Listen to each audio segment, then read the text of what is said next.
Music Farm and the Charleston Music Hall are getting prepared for an exciting fall season filled with shows and events. I talk one-on-one with the director of the Music Farm and the Charleston Music Hall, Charles Carmody, for this edition of Quintin's Close-Ups. And if you haven't already, subscribe to my YouTube channel and like Quintin's Close-Ups on Facebook. Charles Carmody, welcome back to Quintin's Close-Ups. Thank you for having me. Oh, you're very welcome. You know, needless to say, you are the director of the Charleston Music Hall and the Music Farm. Yes, sir. Tell me, Charles, I know that you're, balancing both of them as director. So give me your snapshot of what's going on right now at the Music Hall and at the Music Farm. Absolutely. Well, Charleston Music Hall is currently undergoing a kitchen renovation. So we are adding a kitchen into the upstairs bar. And we will be serving Tully's hand pies, which is like a fancy Hot Pocket starting in September, along with adding liquor drinks to the menu, which we're really excited about. We've had a good summer, slower because of the renovations, but we've got a crazy busy fall coming up at the hall. Everything from like Charleston Jazz Orchestra back in the venue to comedy with Daniel Tosh, to a bunch of great concerts like Bruce Hornsby and Corinne Bailey and Tegan and Sarah. We're doing some ballet with Columbia City Ballet. We're doing some film screenings. We're doing a Rocky Horror Picture Show with the College of Charleston. So staying really busy over there. And you talked earlier, Charles, about obviously things being a little slow due to the kitchen renovation. Where exactly has it been slow for the Music Hall?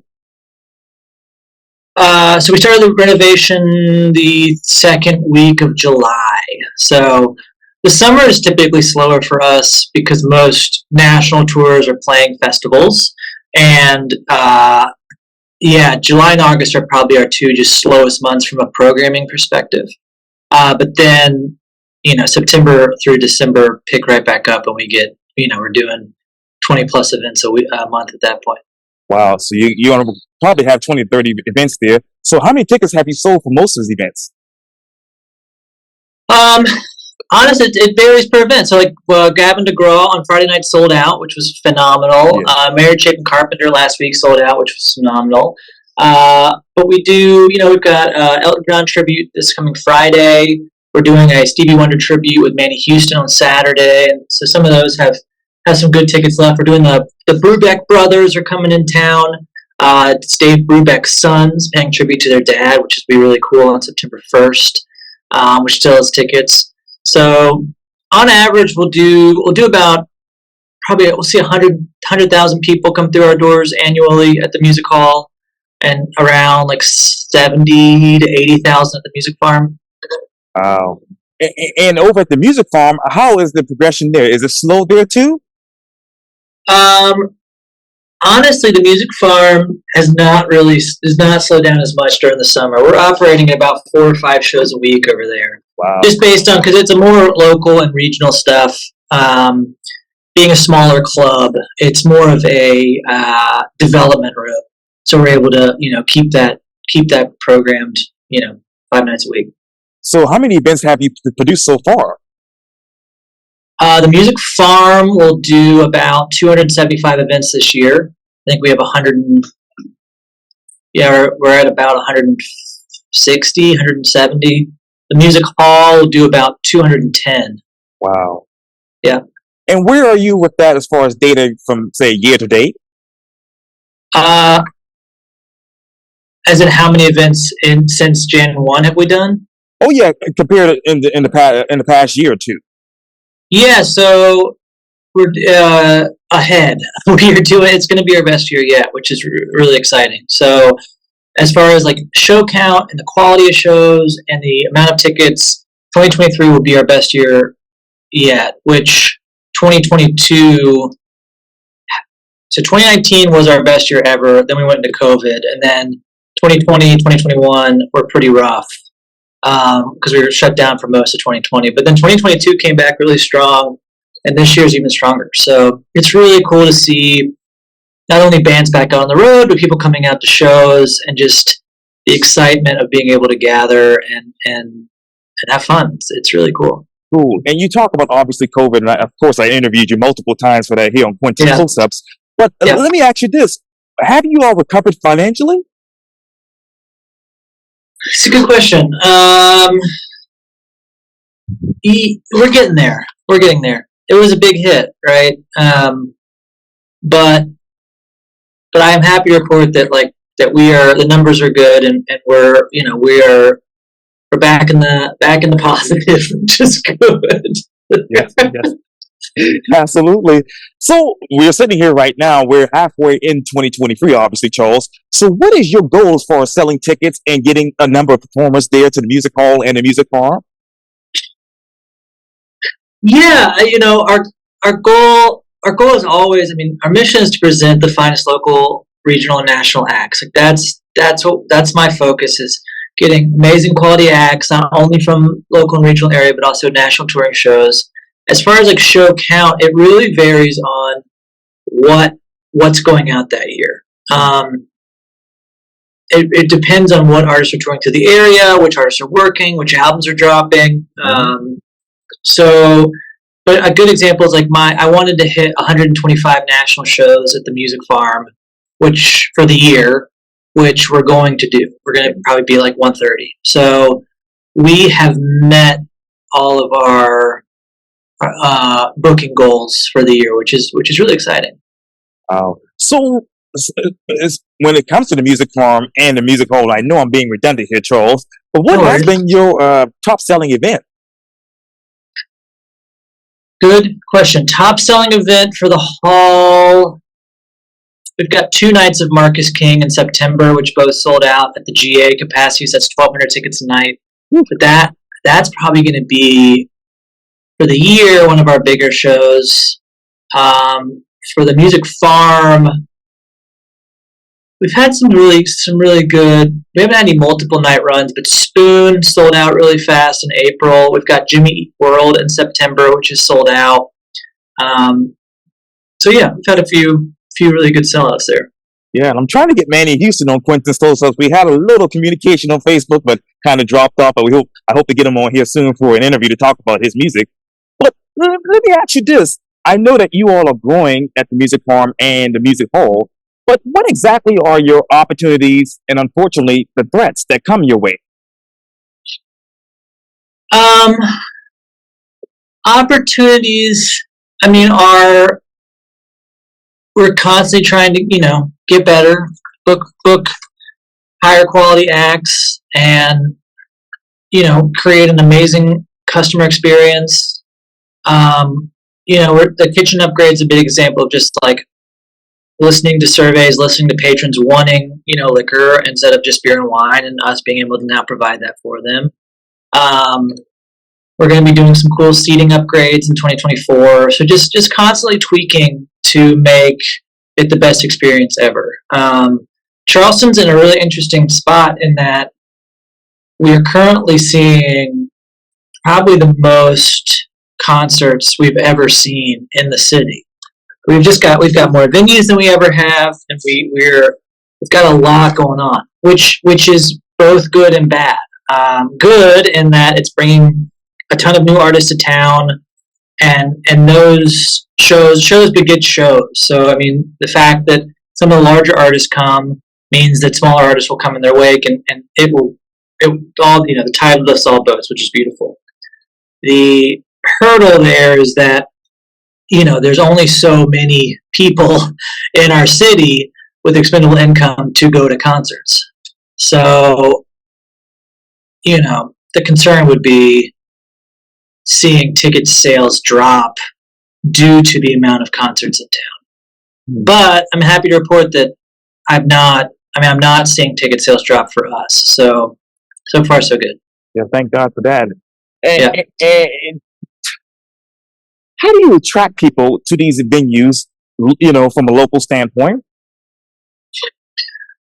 Well, the best way is to book stuff they want to see. So, I mean, really, if you book the right show, they will come. But, I want people to come to things they don't know. I want them to experience new artists and new shows. And for that, you've got to build trust. Yes. We've got to be producing quality performances that people enjoy. They feel like is a good value. They feel like it's enriching to their life and building that trust and that community. We've created this best friend program, which gives patrons the opportunity to get tickets early and have email concierge service, and just creates more of a dialogue between us and the patron.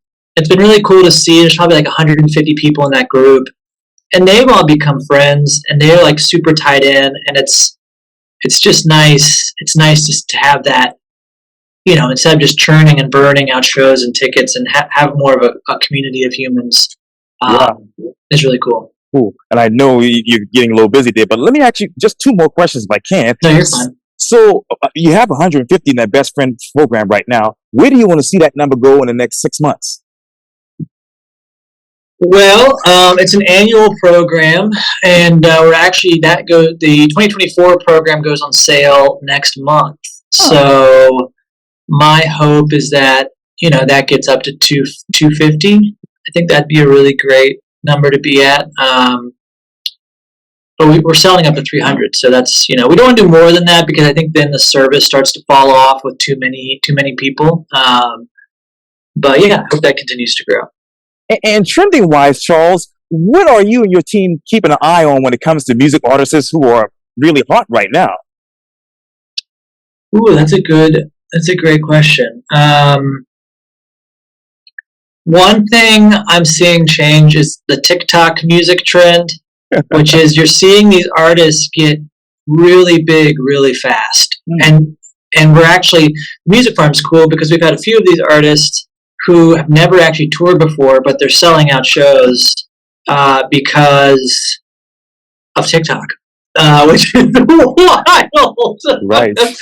So staying on top of those trends, and constantly just looking at the charts, from radio to Billboard to whomever that we can find, to Pitchfork, I guess. But yeah, just constantly keeping our finger on the pulse of what artists are putting out albums and touring.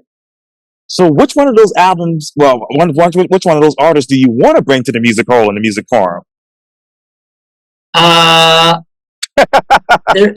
my gosh. I mean, the list, it's funny, we have an inner, like everyone who works in Charleston, we have like a Monday board with like everyone's wish list. And it's at like 300 artists at this point. Yeah, it's huge.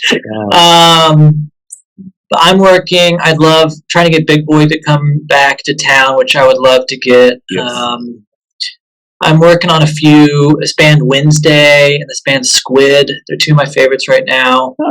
Oh my gosh, yeah. I mean, yeah, it's a long list. Yeah. So how do you adjust that seating according to all of these wish lists and trends? So for the hall, it's 965 seated, and then we can pull the seats out and go to 1200 GA. So choosing whether it's seated or not depends on the type of artist. A Bruce Hornsby or a jazz show, for example, that's going to be an older audience. It's going to be more of a listening experience where you want to sit and quietly engage with the artist, versus like a Gavin DeGraw, big pop, fun dance show where everyone wants to get up and groove.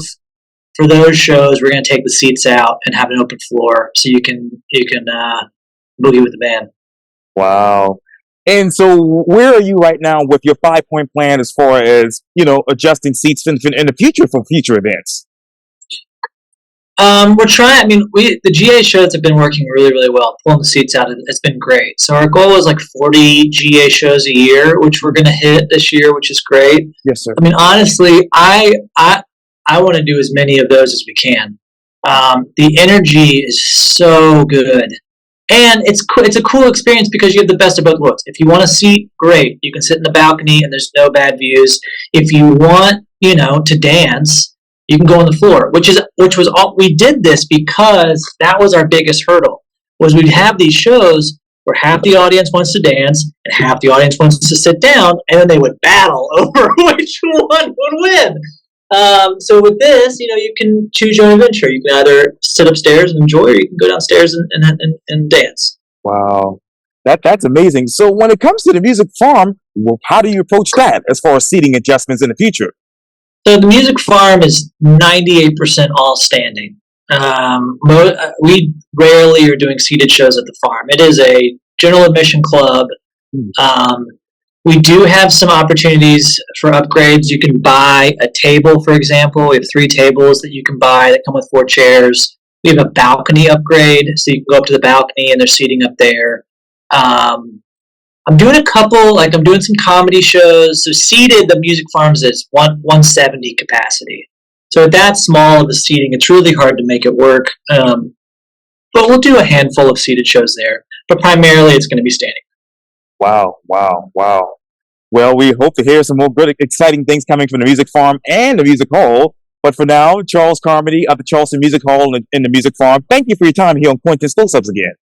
Of course. Thank you so much. And you can check us out, musicfarm.com and charlestonmusichall.com. And you can see all the upcoming shows there, join the newsletter, and we hope to see you soon. Well, absolutely. Thank you. Cool. Thank you. You're welcome.